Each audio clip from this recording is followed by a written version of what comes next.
Hi, my name is Elisa Bruns, and I will be talking you through the video and the module for English as far as the tutor training. English, especially K through 12, takes on a lot of different areas and obviously spans a huge range of skills and knowledge and analysis and understanding. So I tried to just pick the few highlights for both writing and literature that English obviously is the umbrella for. And then please note within these, it's going to be very individualistic as to your student, what grade level they're at, what they're learning in school, some of the websites, platforms, curriculum that the particular school or teacher is using. So a lot of things can change and obviously be very fluid, but these are at least some things to just know that you will be probably dealing with. And if there's anything that you feel you might need to do a little more research on or learn a little bit more about before going into tutoring somebody in spelling, grammar, writing, reading. These might be some of the things that you might want to just kind of have in the back of your mind. So as you work your way through the 9 or so PowerPoint slides, the first one is writing. Mechanics is obviously a big deal in writing, and within mechanics, you'll see we have spelling and then grammar and punctuation.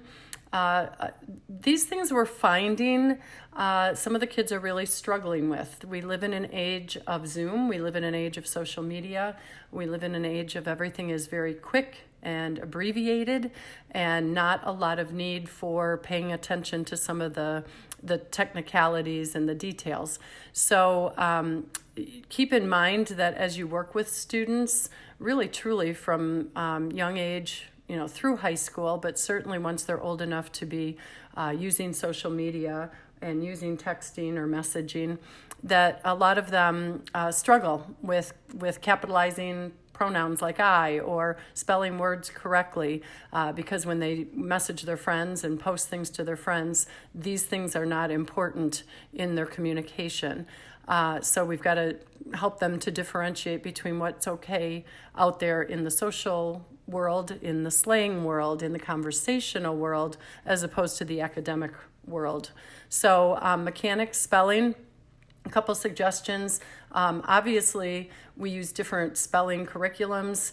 District 300 may have a unified type spelling vocab curriculum, but some use different ones and supplement them in different ways. So you are going to obviously have to talk to your student about what their lessons look like, what kind of help do they actually need. And this would be more for elementary grades. Once you get into upper middle school, high school, it's going to be more encouraging them to use their resources to make sure that things are spelled correctly, letting them know they can use spell check, but to be careful, that certainly doesn't catch everything. Use online dictionaries. They have a whole world at their fingertips. Go to, even parents or older siblings to proofread things before turning them in. Younger kids, as they try and work through spelling out words, have them sound things out and reinforce those skills with them. The next slide is grammar, 8 parts of speech. We do still work on grammar, although it's not so much diagramming sentences and picking apart sentences. We do definitely standalone lessons. Some of these students might be bringing some homework to you, let's say working on pronouns, and they may not even know what a pronoun is. So you may need to reteach or give a mini lesson to teach that skill to them before you can go on and help them get through the homework. You may need to actually say, okay, let's pause a minute and take a look at what pronouns are and how they're used in sentences and how you can incorporate them into a sentence or your speech, and then be able to go on with the homework help that they have or that they need help with. Khan Academy is a great resource. There are many, many out there, and a Google search will certainly open up a whole world for you as the tutor. But Khan Academy is very credible, and they do a great job at talking kids and you through mini lessons. So if you need help as to where to go to say, all right, I need some help in teaching a child about pronouns, that would be a good place to at least start. One thing that I really find is that verb tense is very difficult for them to understand, and they tend to go back and forth with past tense and present tense or future tense. Or so just making sure that as you're working with that child on any writing or mechanic, that you're checking that and helping them understand what that means. Sentence structure, are you using your subject and verb? Do you have complete sentences and not fragments, and so on? The next slide is punctuation. As I mentioned, we are finding that there's not a lot of emphasis in the student's mind on capitalization for first letters of sentences or proper nouns, the pronoun I. Sometimes end punctuation is not present. Just knowing when to use commas or colons, semicolons. Now, granted, some of the younger kids have not had advanced lessons in this. So this might pertain more to your middle school and high school kids, especially when writing formal papers. Using quotation marks in research for direct quotes, and narrative writing when they're doing dialogue. So just helping them through the punctuation in writing. There are different types of writing, obviously, and these are just kind of the biggies. Obviously, I know within all of these, you can break things down even further, or sequence for a science class might be a little bit different than an English class. So, but these are just kind of the overriding text structures. So description, sequence, problem solution, compare, contrast, cause and effect. Students may be asked to write different text structures based on different prompts, and these are skills that we need to work on. So just making sure that you understand the difference. And again, a Khan Academy or a quick Google search will certainly give you insight as to what each of these are, what questions they would answer, and how that structure would be set up in writing. You also have types of writing. The other slide was about text structure, but types of writing. So you would have extended responses. These are done a lot in literature class when you're being asked something about a book or a novel that you've read or a passage that you've read. And one of the things, again, that we're finding is there's not a lot of detail or elaboration being given to these. This generation does like minimal writing. Everything they send is instantaneous. They want it as short and sweet as possible and be able to get that sent off quickly. So we're kind of up against needing to really practice with them what that means to be extended, to make sure that you restate the prompt and that you answer all parts of the prompt and that you bring in that text evidence from whatever passage it is that you're working with, so that we are sure as teachers that you are getting those skills, that you're making those connections, that you're doing the analysis. So in their writing, that's very important. And then finally, bringing that back, explain how that evidence ties back to what you restated and made a claim in the beginning sentences. That would be extended response. Also have poetry. A lot of grammar and writing classes or English classes, especially at the upper levels, deal with poetry and rhyming schemes and rhythm, stanzas, form, meter, sound. Just knowing these terms and being able to know enough about them so that you can help guide or direct a student that may be working through some of these in their homework is really important. So switching over to literature,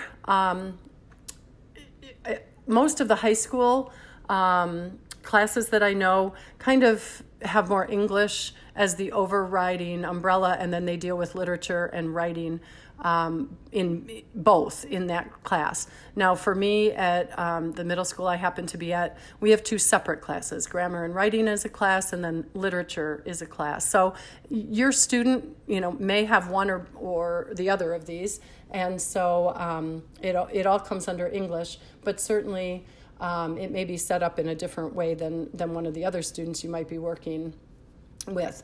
So some might be more like a block and be working on some grammar and writing skills within their literature. Others may have it be kind of a standalone class and answering study guide questions.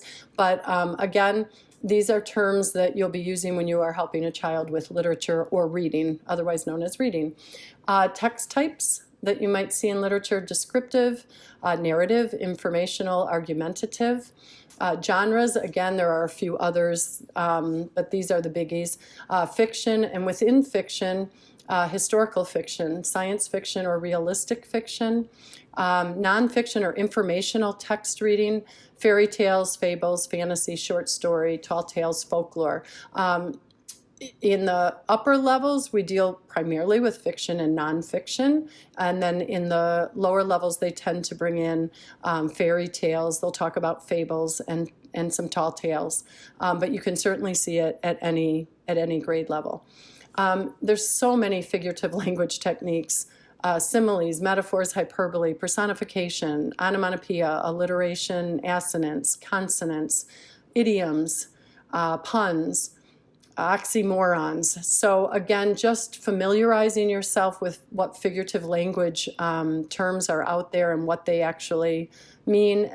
Again, if a child is working on a figurative language worksheet or homework, just being able to help them with some of these techniques or some of these terms. And then literary techniques, different from figurative language. Literary techniques: what does the author use in writing? Plot, theme, characterization, literary conflicts, character versus character, character versus self, and so on.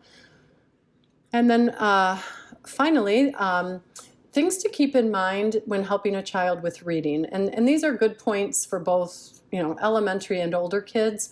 Obviously, you would change some of the questions or some of the techniques, but certainly just good things to keep in mind. Always allow for some time to hear a child read aloud, but also read aloud to the child.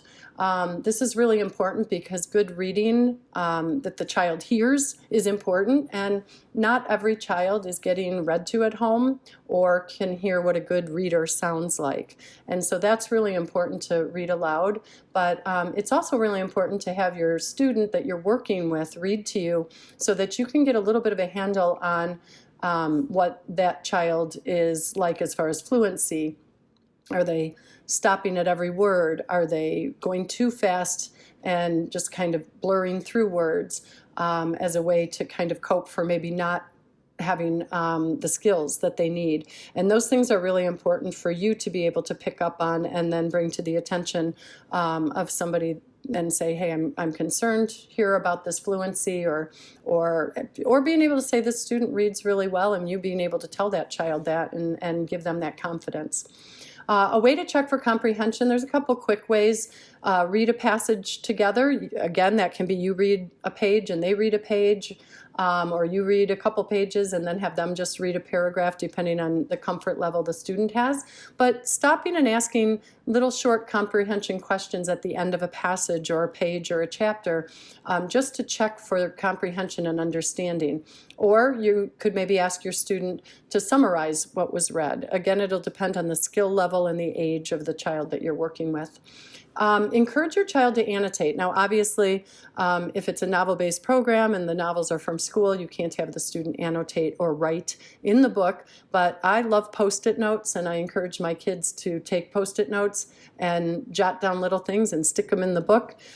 This is a way to boost understanding. It's a way to slow them down and reflect on what they're reading. It's a way to have them stop and analyze what they've read, and it really does help to enhance their comprehension and the whole reading experience. In addition, for struggling readers especially, I will offer the suggestion to them to get an audiobook. A lot of our public libraries have the audiobook. Some of our school libraries have them.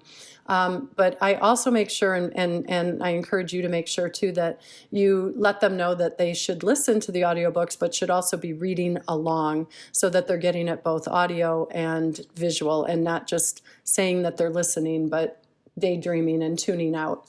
And then finally, study guides, discussion questions. They may come with those to you from their classroom teachers and need help working through those. And as a literature teacher, I do encourage, again, you to make sure they're elaborating, make sure that they're giving details in their responses. And that way the classroom teacher is sure that these students are making connections, that they're doing some higher level analysis, and that they're not just, regurgitating what I call the surface answers.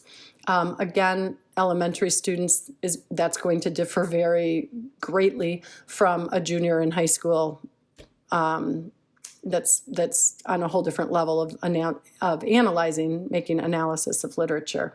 So again, you as the tutor, matched up with your student, will be able to work through what is best. And I just want to leave you with this. Our English language is a very difficult language. It's a tough language to learn. And even if it's our native language, our first language, our primary language, there's a lot of exceptions to the rule in grammar, in writing, and so it can be very difficult for many students, especially if it's not the first language or the primary language of students. So it does take a lot of patience and a lot of understanding that even though we might get it, it's not that easy for some. And I'm just going to leave you with this sentence. And it actually is proper English, believe it or not. And when I first saw this sentence, I actually had to read it 4 times before I could get the inflection on the word had to be right to make sense. So I'm going to leave you with that. And I look forward to the wonderful things that we are going to do together for all of the kids of our community. All right, thank you.